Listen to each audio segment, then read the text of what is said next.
Hey everyone, in this tutorial, I'll show you how to delete your Savana account in 2026.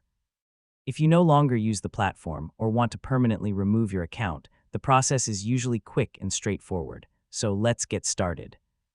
First, open the Savana app or website and sign in to your account.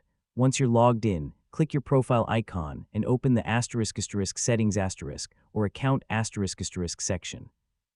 Next, scroll down until you find the *delete account *, close account *, or account management ** option. Yeah, the exact name may vary depending on the version you're using. Now select the account deletion option and carefully read the information on the screen.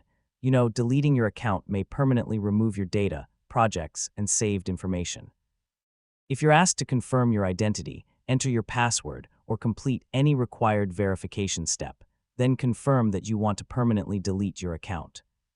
Finally, wait for the confirmation message or email. If you don't see a delete option in your account settings, contact Savana support and request permanent account deletion. And that's it. You've successfully submitted your Savana account deletion request. If this tutorial helped you, don't forget to like, subscribe, and I'll see you in the next tutorial.